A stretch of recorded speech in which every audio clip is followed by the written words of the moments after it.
Box presents The Christmas Giant, written by Sophie Furload.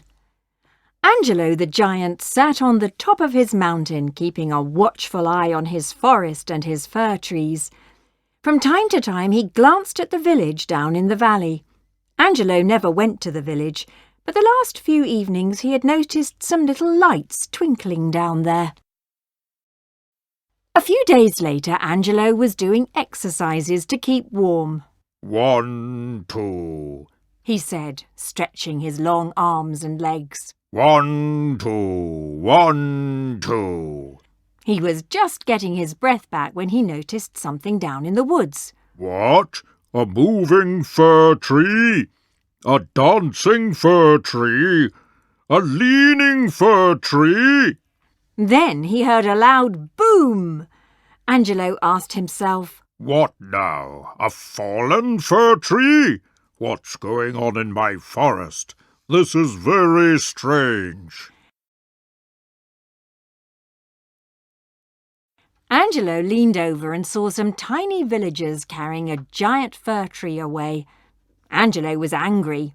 I don't want anyone touching a single needle on that fir tree. It's my fir tree.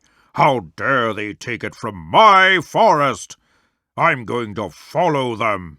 He started to slide down the mountain on his bottom, causing a small avalanche. Down in the village, Angelo hid behind the bell tower. He watched in amazement and whispered, That's strange. Why are those people putting golden fir cones on my fir tree? Then Angelo heard a man calling his children. Milo and Mila, come and help me lay the table. Don't forget to set an extra place for the Christmas guest. Mila said, Christmas guest? Milo asked, Who's that? Their dad explained. We always set an extra place at the table at Christmas, so if someone is alone, they can come and sit with us and share our meal.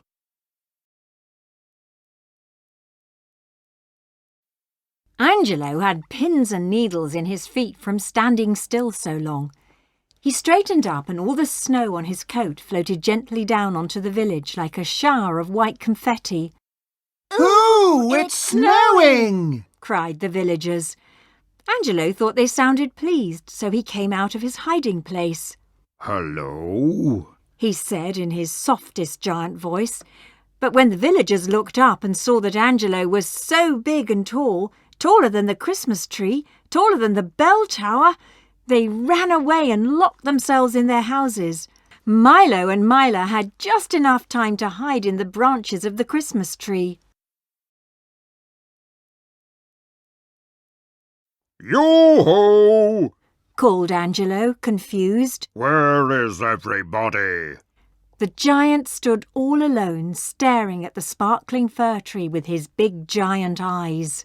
Red, gold, green. He said. He was astonished. It's so beautiful. He touched the tiny lights and glass balls with his finger. They were very small and delicate.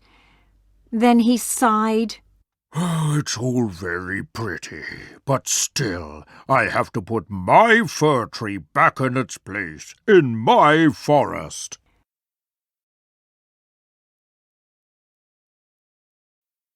Angelo grabbed his fir tree with one huge hand. He put it over his shoulder and set off. He didn't notice that Milo and Mila were hidden in the branches. As he walked, Angelo suddenly heard a little voice singing, Oh, Christmas tree, how lovely are your branches. The giant stopped in surprise. That's strange. Now my fir tree is singing. He shook the tree and listened carefully to see if it was still making music. Milo and Mila held on as tight as they could. Oh, it's not singing anymore, said Angelo, feeling disappointed. Okay, he said, and he went on his way.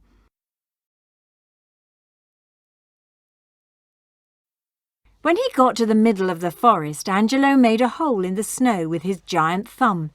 He planted his tree and said, "That's where you should be, standing tall and straight." Then he wiggled the tree around to make sure it was firmly in the ground. Milo and Mila could not hang on any longer.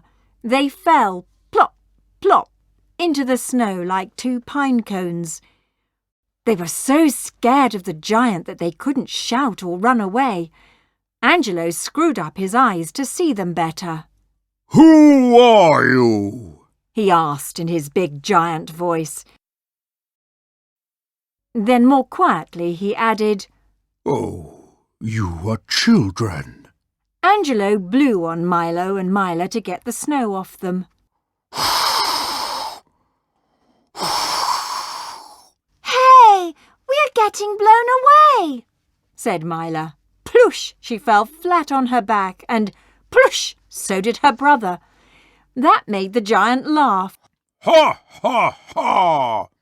Milo and Mila felt better, and they started laughing too. It was a cold, frosty night in the forest. Angelo, Mila and Mila looked at the starry sky and the decorated fir tree. "What's going on today?" asked Angelo.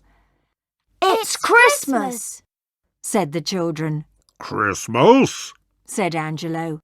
Yes, come with us, said Mila. You can be our Christmas guest, said Milo. Please? Angelo hesitated.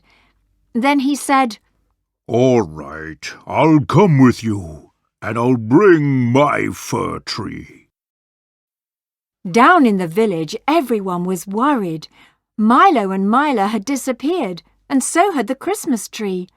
What if the giant had taken them? Suddenly, they heard a little voice, high above their heads. Yoo-hoo! Here we are! Look, we found a Christmas guest.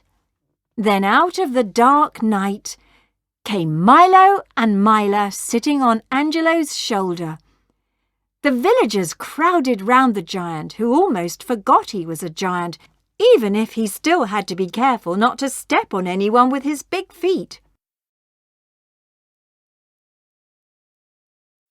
The villagers brought a table out by the fir tree so their Christmas guest could join them. Angelo, Milo, Mila and all the villagers ate together round the table. The fire had never been so crackly, the sky had never been so clear, the stars had never been so bright, and the tree had never been so sparkly. They were all as happy as giants. They laughed like giants, and they ate like giants. Well, Angelo did. Then Milo and Mila held out a tiny violin to the giant. Angelo took it and played a tune that floated up, right up to the top of his mountain. It was Christmas night. The end.